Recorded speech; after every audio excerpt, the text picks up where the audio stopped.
un lugar en el norte de Colombia con el jefe político de Colombia, Carlos Castaño, y pues nos sentimos muy orgullosos los niños de poder estar dialogando sincera y francamente con él. Una pregunta: ¿ha estado este encuentro con un niño que de alguna manera desea,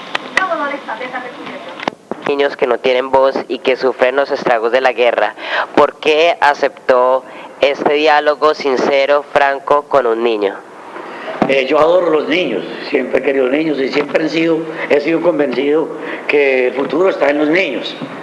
Y la verdad, admiro a los líderes y ver a un joven liderando algo en pro de los niños me parece absolutamente reconocible, admirable. En mi propuesta de paz, presentada en algún momento al gobierno anterior y actual, uno de mis objetivos es lograr que una comisión de niños esté presente en las mesas de diálogo, para que seamos escuchados todos por todos los actores del conflicto y el gobierno. ¿Cómo ve usted esta iniciativa? Perdón, he llegado perfectamente. Los niños, fundamentalmente, que estén en todas partes, que hagan parte de la solución de los problemas de Colombia, que se comprometan, para que es muy lindo. Es un ejemplo que se le puede mostrar, incluso a nosotros los adultos, que tratar de impedir los conflictos desde antes de producirse, qué mejor manera que esto. Las mesas de diálogos hasta el momento solo se han hecho con la FARC, parece que con el ELN, tienen definitivamente que estar los niños allí. La FARC y el ELN son las guerrillas que más niños reclutan. Creo que un 30 o 40% de los combatientes de la FARC son niños, y los demás son adultos, pero adultos ignorantes con mentes de niño. ¿Usted cree que el gobierno aceptaría, y obviamente los actores del conflicto? El gobierno lo acepta, desde luego. El gobierno tiene que aceptar la participación de todas las personas que desde la civilidad, que desde la sociedad quieran participar en el proceso, decir sus necesidades, contar cuáles son sus sueños. Y la guerrilla no va a hacerlo. Entonces, ¿qué es lo que representan? Tienen que hacerlo. La guerrilla surge con situaciones extrañas, y luego les va a decir que es que los niños son enviados por la oligarquía o son enviados por no sé quién. Tendrán que estar todos. Yo he creído, jovencito, que un proceso de paz en Colombia tiene que llamarse de concertación nacional, donde estén todos los que hacen las guerras, los que disparan los fusiles, los que han llorado, los que faltan por llorar, toda Colombia, la paz tiene que ser general, tenemos que estar todos. Muy seguramente, después de nuestro encuentro, muchas personas en Colombia y en la comunidad internacional estarán interesadas en saber lo que hemos dialogado, pero pues al tiempo tendré muy seguramente la oportunidad de dialogar con la guerrilla. ¿Qué piensa respecto a esta situación, que pueda dialogar con ellos? Que usted pueda dialogar con la guerrilla, y ojalá yo también. No hay que dialogar con ellos, hay que dialogar con el agresor, que en este sentido la causa del conflicto en Colombia para mí es la guerrilla. Nosotros somos efecto. La guerrilla ha dicho que la causa es problemas de orden nacional, falta de espacios políticos. Tal vez eso lo hubo en los años 50 cuando ellos nacieron, ahorita no lo hay. No, la idea es que podamos sentarnos a hablar con la guerrilla. Usted, también yo quiero hablar con la guerrilla. Mal podríamos seguir disparándonos. ¿Hasta cuándo? Si no mediante un diálogo. Todos los conflictos en el mundo han terminado con un diálogo. ¿Por qué esperar más? Yo creo que no, hay que hacer de Colombia un país donde quepamos todos, donde sea cierto lo que rezan los derechos humanos de los niños, que se cumpla lo que dice la Constitución sobre la protección al menor, donde un Instituto Colombiano de Bienestar Familiar no esté recogiendo niños a toda hora del suelo, de las buitreras, recogiéndolos a la orilla de los ríos, por falta de educación, por falta de presupuesto que se ha desviado a otras cosas. Entonces los niños tienen que ser la voz cantante y sonante ante el mundo de lo que les está sucediendo. Yo creo que no hay nadie más autorizado para decirle al mundo lo que en Colombia pasa que algunos jóvenes que se esfuerzan por aprender lo que ha sucedido en Colombia y que no son hijos de un país en guerra, solamente eso, son ellos los que pueden contar. El proceso de paz ha girado en torno a lo que es gobierno, guerrillas. ¿Por qué razón las autodefensas no han podido dialogar? Nunca hemos podido entender esto. Deben ser cuestiones de orden procedimental, porque la guerrilla ha presionado al gobierno para que nos destruya militarmente. El gobierno ha intentado infructuosamente. También nosotros somos irregulares como las FARC. O sea que si el día que puedan acabarnos con nosotros es porque también podrían acabar militarmente con las FARC.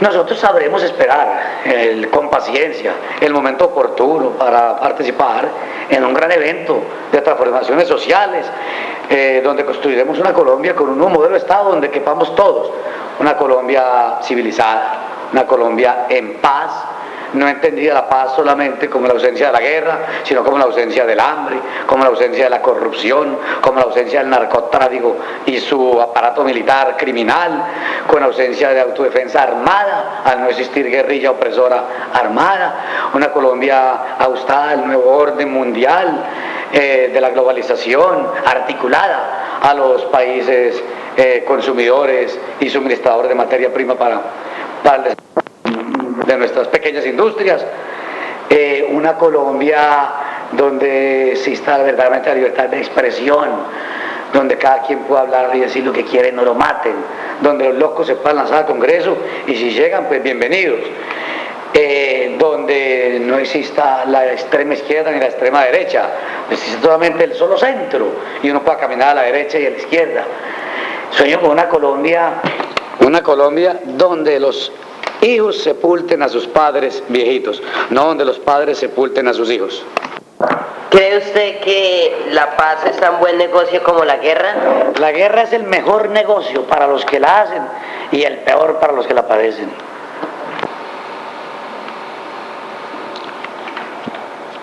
Sus padres. ¿Sabe qué es lo que quiero decir? Que hay que tratar de que se muera uno de viejo, de muerte natural. ¿Por qué tienen que morirse el padre de un joven, ambos jóvenes? De ninguna manera. Sí. Bueno, en una entrevista que usted le concedió a Darío Arizmendi indicaba que estaría dispuesto a dialogar con el gobierno y la guerrilla. ¿Eso también incluye la sociedad civil? ¿Me repite, por favor? Sí, en una entrevista que usted le concedió a Darío Arizmendi indicaba que el gobierno y la guerrilla perfectamente podrían dialogar con ustedes lo desean. ¿Eso incluiría también a la sociedad civil? La sociedad civil es fundamentalmente la que tiene que estar en un proceso de diálogo en Colombia. Es que yo no puedo concebir que el nuevo modelo de Estado, que supuestamente pondría fin a la guerra, surja de una transacción irregular, digamos, entre dos partidos políticos en el poder desacreditados y dos guerrillas narcoterroristas. No es de ahí donde debe salir un nuevo modelo de Estado. Yo creo que fundamentalmente la sociedad civil tiene que estar allí presente. Hay que tratar es que en Colombia se haga más formal, más evidente la sociedad civil, porque ha sucedido que se autoproclaman uno o dos dirigentes por allí que aparecen de la nada y dicen es que representamos los campesinos de tal zona. A ver, ¿qué se ha hecho el tipo para ganarse eso? Ha hecho trabajo social con ellos, los ha acompañado, los ha patrocinado. No, hay que ir muy democráticamente seleccionando quiénes son los líderes de la sociedad civil. En estadísticas que entrega la Defensoría del Pueblo, habla de cerca de 6.000 niños en el conflicto armado. ¿Podría responderme sinceramente alrededor de cuántos niños están con ustedes en las autodefensas? Pueden haber...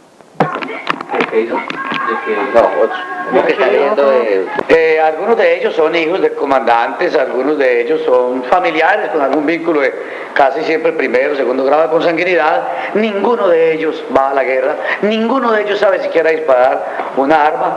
Hay excepciones, 10 o 12 de pronto, que son destacados y su padre los lleva o algo así. Son niños que están en unas funciones que no los compromete directamente con la guerra, pero sí los hace actores del conflicto, porque están con un radio, están curando a un enfermo, llevándole comida a donde hay unos heridos, están sacando algunas frutas de la huerta para preparar unos alimentos. Es más o menos lo que... ¿Qué cree que la guerrilla aún no le ha dicho al país? Yo creo que la guerrilla de la verdad no le ha dicho nada al país, pero el país sabe todo de esto. Hay casos respecto a los niños en la guerrilla, que es el caso que más les interesa a ustedes y a todos nos preocupa. Son en un nivel muy alto, ya dije el porcentaje, y que los otros son adultos, pero también niños de alma y de mente o ignorantes, que les han enseñado a leer 2 o 3 palabras o otras cosas. Que la guerrilla tiene que acabar ese concepto absurdo de que ellos pueden poner a que el ser humano haga todo lo que a ellos les provoca y tenga que ajustarse a que piensen como ellos. Uno no puede imponerle a los demás cuando existe por medio una cuestión tan sencilla como la naturaleza humana. Entonces ellos no pueden venir imponiendo modelos ya mandados a recoger. Y en este momento ellos siguen diciendo que van a tomarse el poder por las armas para gobernar, no sé, marxistas, se han dicho toda la vida. Y ahora surgen que son bolivariano-marxistas. Eso es como un híbrido, un engendro más bien, ¿no? Entonces, la guerrilla tendrá que entender más temprano que tarde que tiene que sentarse a negociar, pero a negociar la paz, que ya está negociando el poder. Claro. ¿Y qué cree que no le ha dicho el gobierno al país? Le ha mentido mucho. El presidente Pastrana le ha mentido mucho al país. Primero, acuerdos irregulares bajo la mesa se han hecho. Ha entregado cerca de 150.000 millones de pesos y se han justificado que es para hacer carreteras. Han hecho 4 o 5 tramos de carretera que se hacen con 1.000 millones. Con lo otro tienen la flota de carros suntuosos más elegantes que pueden existir. Tienen unos balnearios privados internos allá que es verdadera oligarquía. La guerrilla tiene acordado con Pastrana, ¿sí?, la posibilidad de surgir con una asamblea constituyente por allá para noviembre, que sería un 45% de las FARC, de 90 hombres, ¿no?, de 90 miembros, y un 45% del resto del país. Y de allí, aunque él va a garantizar que no se prolongará el periodo presidencial ni que se podrá cerrar el Congreso, surgirán cosas muy antidemocráticas. Es decir, lo primero que hay que entender es que el presidente Pastrana entró actuando honestamente, se equivocó y para no aceptar su error continuó cometiendo otra serie de equivocaciones y poniendo al país en una situación muy grave, de mucho peligro. Pero hay más cosas que el gobierno no le ha dicho a la FARC, que la FARC les aseguran que siguen territorio y armamento, si no nunca van a negociar. Entonces estamos negociando ya la fragmentación de Colombia, se va a partir Colombia, que eso originaría el nacimiento de una resistencia civil en Colombia, donde estaría seguramente la autodefensa. Entonces Pastrana es un hombre de buena fe, pero definitivamente es un hombre que está pensando más en él, exclusivamente en él y no en el país. Entiendo que usted tiene hijos. No. Sí, tengo una hija de 15 años, un niño de 10, son niños totalmente. ¿Y qué piensa hoy el ahora jefe político de las autodefensas sobre la frase futuro de Colombia para mencionar a los niños según muchos adultos? ¿Cree que es la palabra indicada que se debe usar para referirnos a nosotros? Yo siempre he considerado que lo fundamental de una sociedad es educar a su pueblo. Y yo lo voy a responder metafóricamente para que lo entiendan todos. Cuando en un hogar, ¿sí?, no hay educación, los niños comienzan desde pequeños a ser excesivamente rebeldes, soeces, vulgares, no hay concepto de hermandad, no hay aprecio por el hermano, terminan robándose entre ellos. Un día alguien con un arma blanca agrede a su hermanito, otro día el hermanito ya a los 16 años quiere violentar sexualmente a su hermanita. Eso es cuando no hay educación, no piensan en nadie, no hay sentido de responsabilidad. Cuando hay educación en una empresa es próspera, hay armonía y hay desarrollo, hay progreso. Cuando un pueblo educa a sus gentes, comienza a ser un país potencia. Los países que comienzan a ver educación gratuita, asistida, adecuada, son los países que salen los grandes intelectuales, los grandes científicos. ¿Sí? Ya hay un caso patético que uno lo puede conocer, el caso, por ejemplo, del pueblo de Israel, los judíos. Ese esfuerzo de ellos los llevó a una superación. No justifico lo que hacen, no, pero sí, cabe decir, están por todo el mundo educándose. Su cultura les permitió que cuando se acabó la Segunda Guerra, por ejemplo, los gringos se llevaban a von Braun, por ejemplo, fundador de la NASA, a los Albright, todos los grandes dirigentes, casi todos los grandes dirigentes, compartiendo con sus hijos. ¿Qué sentimiento me embriaga? Lo que uno más prefiere es poder estar con sus hijos, criarlos, tenerlos de cerca, la razón que uno tiene para vivir, ¿no? Pero me tranquiliza de alguna manera saber que estoy siempre escribiéndoles, diariamente les escribo correos electrónicos, les mando fotos, les cuento cómo está el país, cómo está la situación, y eso de alguna manera lo hace sentir a uno que ha sido responsable con sus hijos dentro de unas dificultades tan enormes como en las que me ha tocado vivir. Muchas personas del común muy seguramente habrán estado frente a usted y habrán sentido miedo o temor. ¿Le gusta que le teman? No, por Dios, yo no creo que a nadie en el mundo le gusta inspirar temor, de ninguna manera. Yo solamente aspiro a que me respeten y para eso respeto siempre. Constantemente se ven en la televisión las noticias trágicas acerca de la muerte de niños y en el mejor de los casos el éxodo de ellos y sus familias. Esta situación sensibiliza a las autodefensas. La muerte de un niño en la guerra, aunque lo mate la guerrilla, aunque sea por balas de la autodefensa accidental, lo que se presenta en esas tragedias, enlutan a un país, enlutan a una familia, enlutan a todos los comandantes de la guerra. Yo no creo ni siquiera que en mis enemigos no sientan dolor y tristeza cuando ve que una bomba de ellos mata a un niño. Yo creo que tiene que sentirlo. Y en la autodefensa, particularmente, todo ser humano que yo he conocido se consterna al ver un niño desmembrado o muerto. En mis escritos y charlas usualmente uso la palabra trofeos de guerra. ¿Somos esos los niños para los actores del conflicto? No entiendo ni siquiera la pregunta, trofeos de guerra. Yo creo que no, la pregunta de por sí misma se desvirtúa. Los niños, yo te cambiaría ese lema. Los niños cambiamos trofeo por tragedia. Son tragedia de guerra. Indicaba al inicio que pues no soy realmente un periodista y seguramente haya notado que cambio muy bruscamente los temas. ¿Esto le molesta? ¿Perdón?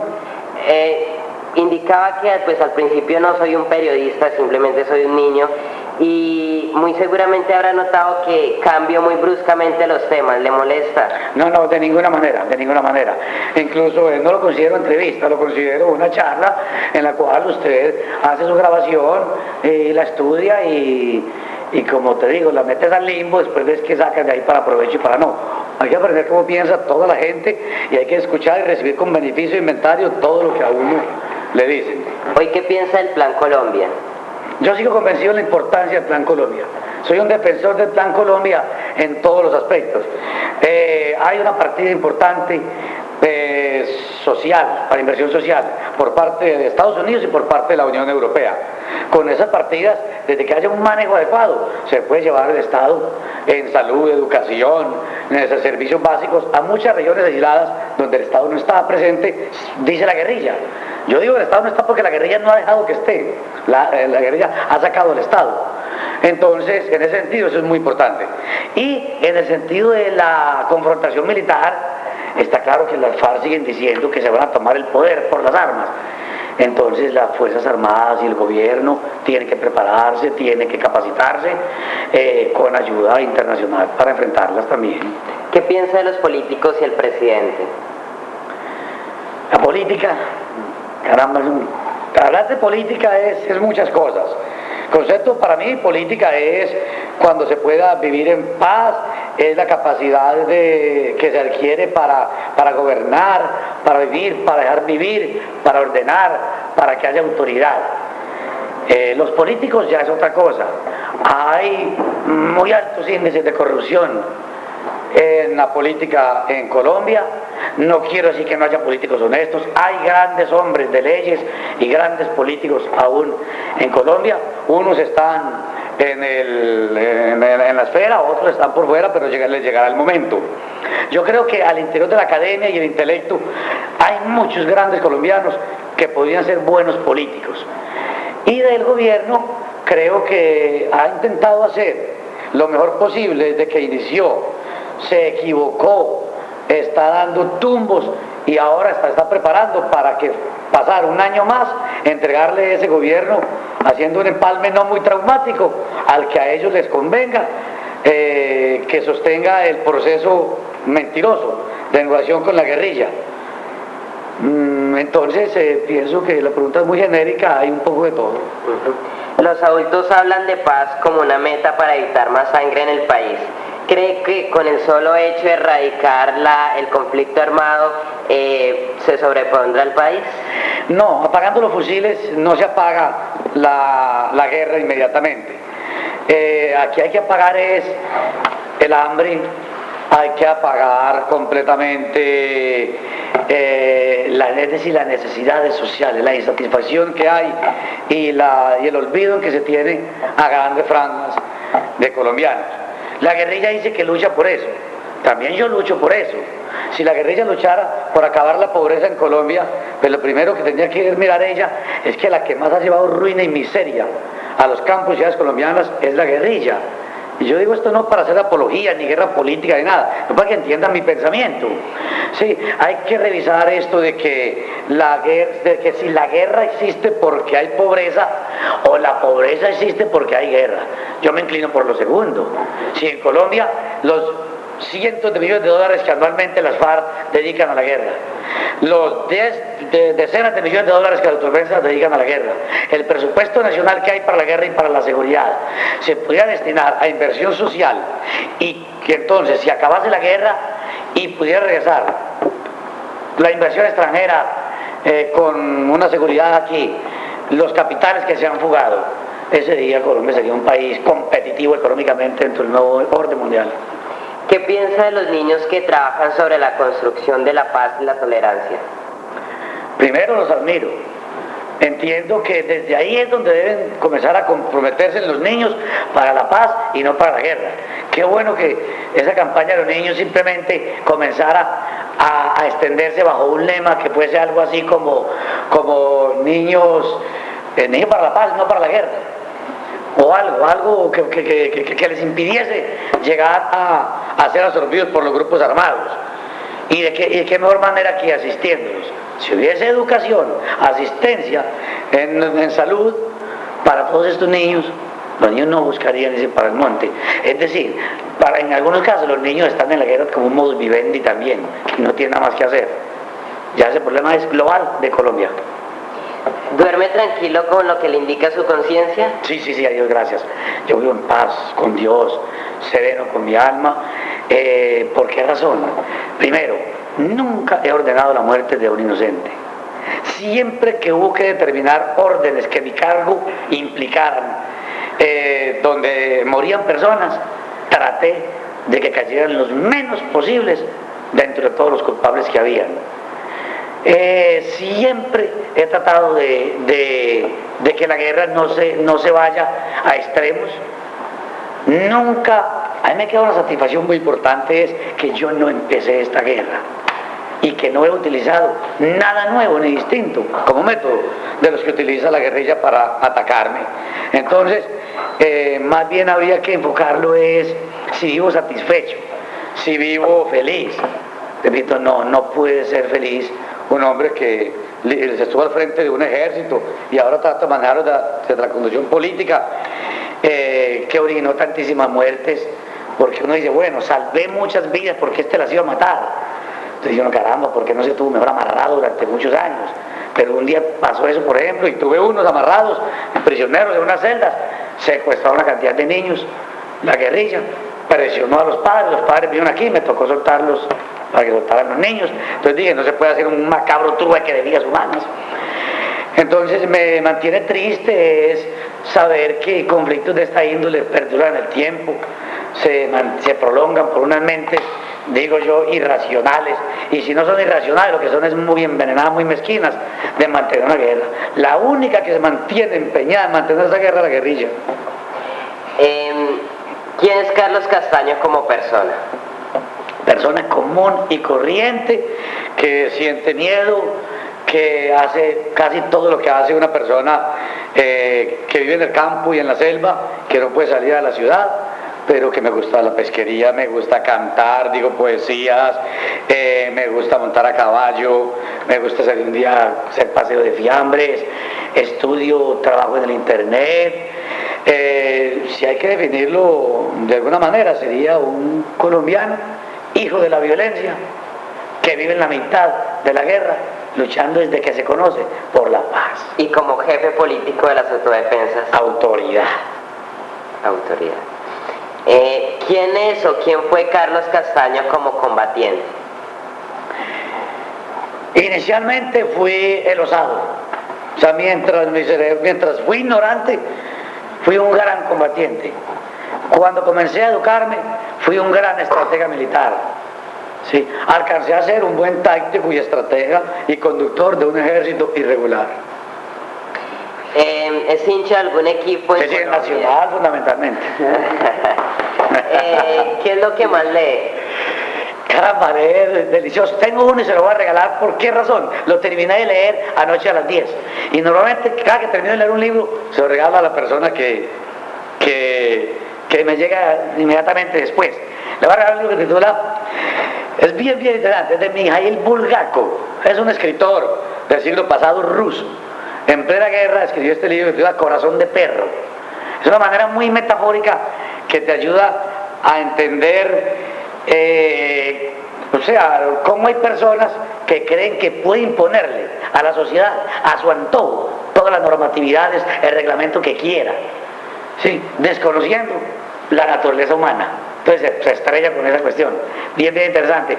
Yo leo los clásicos. Me encantó fundamentalmente en la época en que quería conocer un poco de literatura universal, ¿sí? De Víctor Hugo, Los Miserables, de Wilde, por ejemplo, el retrato de Dorian Gray, interesante. Últimamente me dio por leer un poco de historia y geografía a la vez, como geopolítica. Sí, leyendo sobre la problemática del África, estos conflictos, sí. Kaplan, leí dos libros interesantes, Fantasmas Balcánicos, te ayudan algo. Leí hace poco, siempre estoy leyendo, siempre leí, terminé de leer hace un tiempo, un libro que me merece, o sea, que hay que comentarlo, que es La diplomacia, de Henry Kissinger. Allí se puede descubrir cómo se mueven los hilos del poder y con un poquito de picardía deducir algo más. Y leo novela también a veces cuando estoy un poco cansado para relajarme, pero ante todo, muchachos, les digo algo: leer y leer. ¿A quién admira en Colombia, en América y en el mundo? En Colombia, me pone una contradicción. Antes sería muy fácil porque antes para mí eran los godos. Sí, yo he admirado a Laureano Gómez, he admirado a Álvaro Gómez, he admirado a Andrés Pastrana en principio. Sí, pero hoy en día yo me inclino más por otro faceta de colombiano. Para mí el colombiano más grande de nuestra historia reciente es el maestro Gabriel García Márquez. ¿Qué piensan las personas que No, se te olvidó, vamos a terminarte la pregunta. Bueno. Sí, de Latinoamérica. Latinoamérica, en la política, no sé, uno por donde busque no encuentra que destacarse. En Cardoso Oliveira del Brasil, no. El caso del Ecuador, Andala Bucarán y estos locos que pasan. El caso de Venezuela, otro tipo medio loco como Chávez. Por Chile, tampoco ha funcionado. En Argentina. Es decir, no hay ídolos que en América Latina se hayan destacado.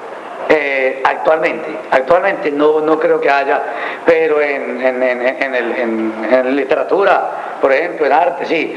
Yo diría que Chile dio, por ejemplo, a Neruda, que fue poeta, escritor comunista, pero sí un gran lector de Neruda. Bien interesante, que le inspira a uno alguna admiración, ¿sí? Y en el a mí me dicen que, porque sí, cuando digo que soy un gran lector de Jorge, sobre Luis Borges, me dicen, caramba, pero claro, ahí estaba a la derecha de toda la vida. Y no, yo creo que no es derecha ni izquierda, yo leo de ambos sectores. ¿Alguna vez han sembrado minas las autodefensas? Nunca en la vida hemos sembrado una mina. Es decir, ustedes no tienen... Jamás, no sabemos siquiera cómo se hace eso. Sí. Esta reunión será conocida en Noruega, en Inglaterra, en Estados Unidos, en Dinamarca, entre otros países.